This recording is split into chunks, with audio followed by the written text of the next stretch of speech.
नमस्कार, स्वागत है आपका एबीपी न्यूज में। जिस तरह पल पल की खबरें बदलती रहती हैं, उसी तरह खबरों के हमारा रिश्ता भी बदलता रहता है। मैं अखिलेश आनंद घंटी बजाओ के इस हिस्से में इस वक्त जिस खबर की बात करने जा रहा हूं, वो खबर तो एक है, लेकिन उसका मुंबई में रहने वाले हर शख्स की जिंदगी से रिश्ता अलग अलग है। बीती रात से मुंबई में रिमझिम बारिश हो रही है। इससे मुंबई में गर्मी तो कम हुई, कुछ लोगों के लिए यह मौसम सुहाना भी हो गया, लेकिन बहुत सारे लोगों के लिए यह बारिश मुश्किलों की बरसात बन गई है। तो पहले देखिए सुहाने मौसम का नजारा, फिर दिखाएंगे कैसे मुश्किलों की आफत ला सकती है यह बरसात।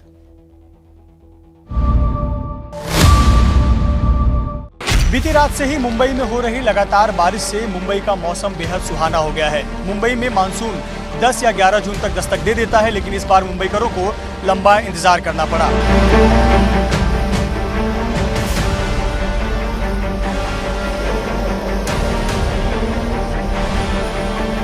मैं इस वक्त मुंबई के खूबसूरत इलाकों में से एक मरीन ड्राइव पर हूं और मरीन ड्राइव की यह खूबसूरती इस बारिश की वजह से और भी ज़्यादा बढ़ गई है। मुंबई का ये समुद्री किनारा, दक्षिण मुंबई का इलाका और ये अरब सागर समुद्र, और देखिए समुद्र में ऊंची लहरें उठ रही हैं, लेकिन जो पूरा परिसर है दक्षिण मुंबई का इलाका है बेहद खूबसूरत नज़र आ रहा है।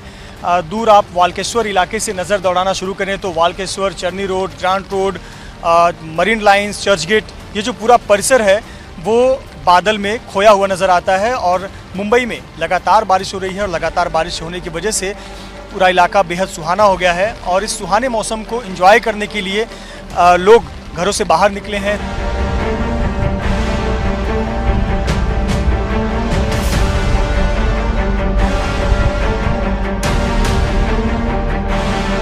मैं फिलहाल मुंबई के जुहू चौपाटी पर हूँ। आप देख सकते हैं कि यहाँ पर जो लोग हैं किस तरह से बारिश का आनंद ले रहे हैं, रिमझिम बरसात हो रही है उसका आनंद ले रहे हैं। बहुत अच्छा लग रहा है। आप सब आओ, कुदरत का नज़ारा लो, एंजॉय। अच्छा एंजॉय करें और सेफ्टी से करें। मौसम विभाग ने जिस प्रकार की चेतावनी दी है कि आज और कल मुंबई और आसपास के इलाकों में लगातार तेज मूसलाधार बारिश होती रहेगी। यहाँ तक कि आज के लिए ऑरेंज अलर्ट जारी किया गया है कि मुंबई में आज तेज मूसलाधार बारिश होगी। साथ ही साथ मुंबई महानगर पालिका और मुंबई पुलिस ने चेतावनी दी है कि लोग समुद्र के भीतर ना जाएं या किसी भी प्रकार का रिस्क ना लें। मुंबई में बरसात के साथ जहां एक तरफ लोग आनंद ले रहे हैं, वहीं यहां मानसून आने से पहले नालों की सफाई 100% पूरा करने का दावा करने वाली बीएमसी की पोल भी खुल रही है। हमारी रिपोर्टर लता शर्मा ने कुछ ऐसे इलाकों की पड़ताल की जहां बीएमसी का यह दावा खोखला दिखाई दे रहा है। आप देखिए मुंबई के नालों की सफाई पर हमारी ये स्टेटस रिपोर्ट।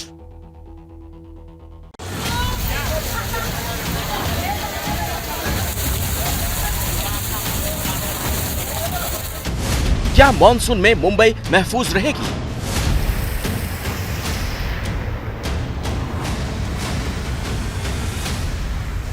क्या बीएमसी का दावा है सच्चा? मुंबई में नाला सफाई का रियलिटी चेक।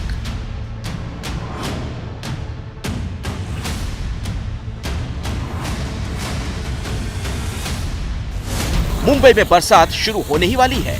इस बीच मुंबई महानगर पालिका ने यह दावा किया कि बारिश से पहले की जाने वाली तैयारी 100% पूरी हो चुकी है और बीएमसी अब बारिश के लिए पूरी तरह से तैयार है। लेकिन जमीनी हकीकत क्या है? मुंबई में नाला सफाई 108%, छोटे नालों की सफाई 124%, शहर में सफाई 115%। अब मैं आपको जो तस्वीरें दिखाने जा रही हूँ वो कुछ ऐसी हैं जिसमें साफ साफ दिख रहा है कि नाले की सफाई कितनी हुई है।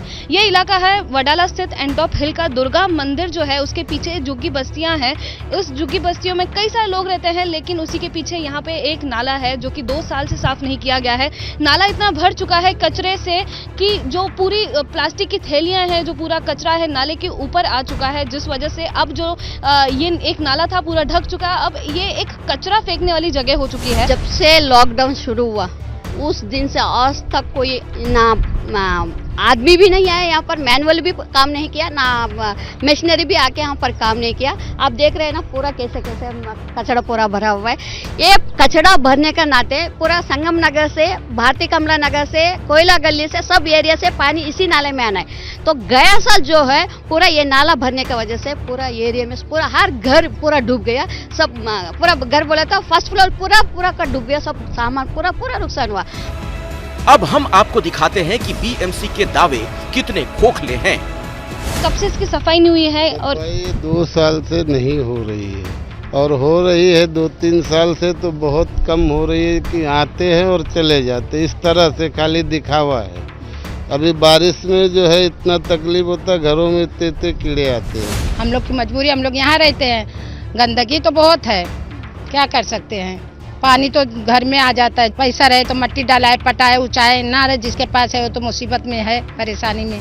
पानी जब गटर भर जाता है तो हमारे घर में कीड़े बीड़े जाते, बच्चे लोग के कान में घुसते, लेकिन कोई इसका कार्रवाई करता नहीं, आता नहीं, कोई देखता नहीं। हम लोग गरीब लोग, यही सबसे बड़ा सवाल उठता है। अगर नाले की सफाई पूरी हो चुकी है तो क्या ये तस्वीरें जो यहाँ पे दिख रही हैं, जहाँ पे पूरा तरीके से कचरा भरा हुआ है, नाले पूरे ढक चुके हैं कचरे से, और अगर जब यहाँ पर बारिश होगी, तेजी से बारिश होगी, तो क्या यहाँ पानी नहीं भरेगा? क्या यहाँ पे जो रहने वाले लोग हैं वो उनकी जो सुरक्षा है वो कम नहीं हो जाएगी? उनकी जो हेल्थ है क्या उस पर सवाल नहीं उठेगा? क्या वो बीमार नहीं होंगे? यही सारे सवालों के साथ एबीपी न्यूज़ सवाल पूछता है बीएमसी से कि उनका जो दावा है, महानगर पालिका का जो दावा है कि जो नाले हैं साफ हो चुके हैं 113%, 108%, क्या वो सच है?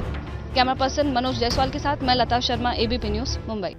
और अभी की एक बड़ी खबर आपको बता दें, महाराष्ट्र विधान परिषद चुनाव में सत्ताधारी महाविकास आघाड़ी को बड़ा झटका लगा है। 10 सीटों पर हुए चुनाव में से बीजेपी ने 5 सीटें जीत ली, जबकि बाकी की सीटों पर शिवसेना के 2, एनसीपी के 2 और कांग्रेस के 1 उम्मीदवार को जीत मिली है। हालांकि अभी नतीजों का औपचारिक ऐलान होना बाकी है। हमारे साथ रौनक कुकड़े हमारे सहयोगी जुड़ गए इसी खबर पर। रौनक, क्या बीजेपी के लिए एक बड़ी कामयाबी के तौर पर इसे देखा जा रहा है?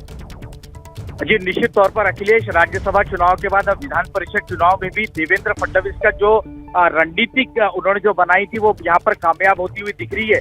खास तौर से अगर बीजेपी की बात की जाए तो बीजेपी के पास कुल 113 वोट थे और एक जो उनके उम्मीदवार है उनको 36 वोटों की जरूरत थी। करीबन 33 वोट जो है वो बीजेपी के उम्मीदवारों को मिले हैं और पूरे 5 उम्मीदवार जो है वो यहाँ पर विजयी होते हुए दिख रहे। कुछ देर बाद इसका औपचारिक ऐलान हो जाएगा, लेकिन मुख्य तौर पर अखिलेश इस पर समझने वाली बात यह है कि कांग्रेस पार्टी के वोटों में और शिवसेना के वोटों में जबरदस्त सेंधमारी जो है देखने को मिल रही है। उनके वोटों में क्रॉस वोटिंग हुई और जिसका फायदा बीजेपी ने उठाया है वो बीजेपी को फर्स्ट प्रेफरेंशियल के वोट मिले। इसकी वजह से जो उनके 5वें उम्मीदवार थे प्रसाद लाड़, उनकी यहाँ पर जीत होती हुई दिखती है। खास तौर से अगर देखा जाए तो उद्धव ठाकरे सरकार के लिए एक बड़े झटके के तौर पर आज के नतीजे जो है वो देखे जा सकते हैं। अखिलेश जी, शुक्रिया रौनक कुकड़े इस जानकारी के लिए। तो बीजेपी की जो रणनीति थी उसमें पूरी तरीके से कामयाबी मिली है बीजेपी को, और उसी का नतीजा आप देख सकते हैं कि 5 सीटें भारतीय जनता पार्टी की झोली में गई हैं, जबकि महाविकास आघाड़ी की बात की जाए तो 5 सीटें उन्हें मिली हैं, जिनमें 2 एनसीपी, 2 शिवसेना और 1 कांग्रेस के खाते में। घंटी बजाओ में अब बात करेंगे महिला सुरक्षा के लिए जारी फंड की बर्बादी की। केंद्र सरकार ने महिलाओं की सुरक्षा के लिए निर्भया योजना बनाई थी ताकि पुलिसकर्मियों को महिलाओं के खिलाफ होने वाले अपराध से निपटने में मदद मिल सके। हाल ही में निर्भया फंड के तहत मिलने वाली राशि से मुंबई पुलिस को सैकड़ों 4 पहिया और दुपहिया वाहन दिए गए, जिसमें करीब 30 करोड़ रुपए खर्च किए गए। खबर यह है, खरीदे गए वाहन पुलिस ग्राउंड में धूल फांक रहे हैं।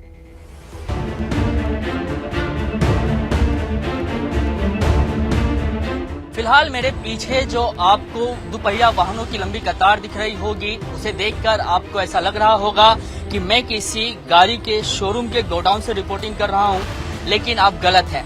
मैं इस वक्त मौजूद हूं भोईवाड़ा पुलिस स्टेशन के अंतर्गत आने वाले नायगांव पुलिस ग्राउंड में, और आप मेरे पीछे जो ये गाड़ियों की लंबी कतारें देख रहे हैं, ये मुंबई पुलिस की प्रॉपर्टी है, जिसे केंद्र सरकार के द्वारा पुलिस को मुहैया कराई गई थी। दरअसल निर्भया कांड के बाद निर्भया फंड जो है वो केंद्र सरकार की तरफ से बनाया गया था, और उसी फंड के अंतर्गत राज्य के अलग अलग पुलिसों को महिला सुरक्षा के लिए निर्भया फंड जो है वो एलोकेट किया गया था, और उसी फंड के अंतर्गत इन्हीं जो दुपहिया वाहनें जो हैं वो पुलिस को एलोकेट की गई थी। लगभग 30 करोड़ का जो फंड है अब तक मुंबई पुलिस को एलोकेट कर दिया गया है और ये 350 गाड़ियां जो हैं वो आपको यहाँ पे दिखाई दे रही होंगी। मार्च के महीने में ही मुंबई पुलिस को ये गाड़ियां मिल चुकी थी, लेकिन जिस तरीके से 3 महीने बीतने के बाद भी ये गाड़ियां धूल फाक रही है और बारिश का मौसम अब शुरुआत हो चुका है, तो ऐसे में जंग लगने की प्रक्रिया जो है इन गाड़ियों में अब शुरू हो गई है।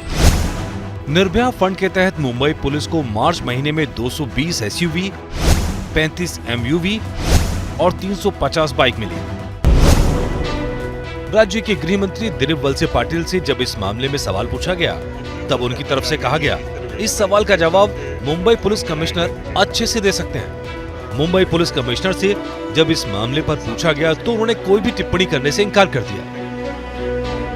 300 से अधिक गाड़ियां जो इस तरह वेस्ट पड़ी हुई से कब से जो काम में लाया जा सकेगा? मेरे ख्याल से ये सवाल आप सीपी साहब से पूछेंगे तो अच्छा है। जिस तरीके से इन गाड़ियों की ये दशा है उसे देखकर ऐसा लगता है कि सिर्फ पेपर पर फंड पास करा लिया गया है, गाड़ियां भी मौजूद हैं, लेकिन मुंबई पुलिस इस गाड़ियों का इस्तेमाल ना के बराबर कर रही है। कैमरामैन धर्मेंद्र पांडे के साथ Krishna Thakur, ABP news, Mumbai.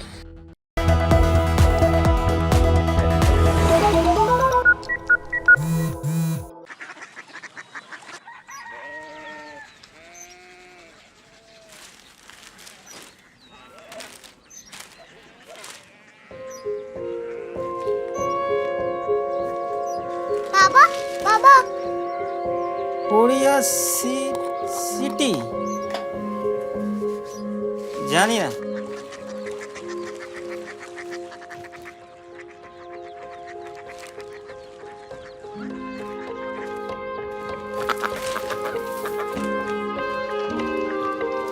Korea city.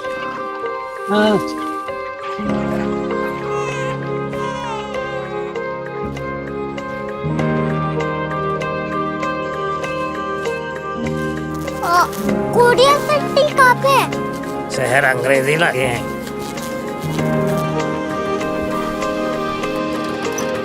Korea city.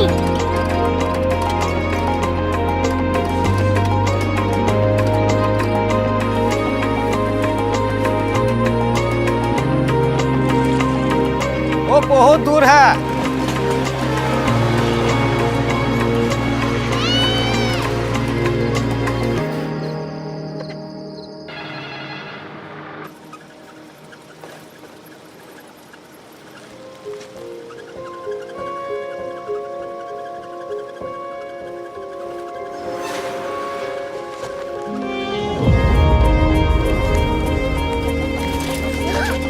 Korea city.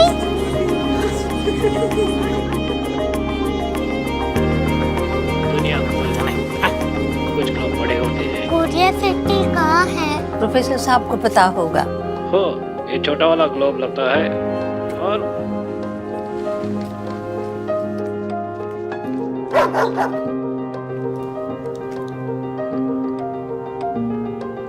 पता नहीं, मेरी बेटी से जाके मिल लो, शायद उसे मालूम हो।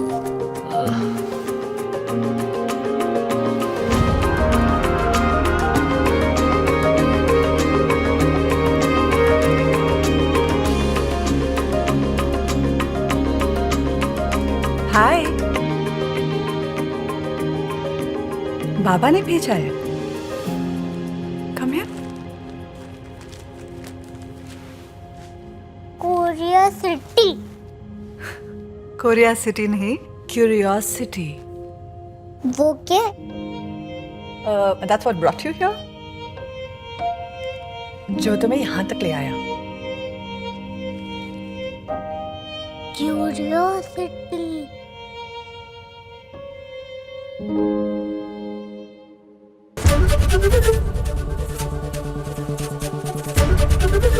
एबीपी न्यूज़ आपको रखे आगे।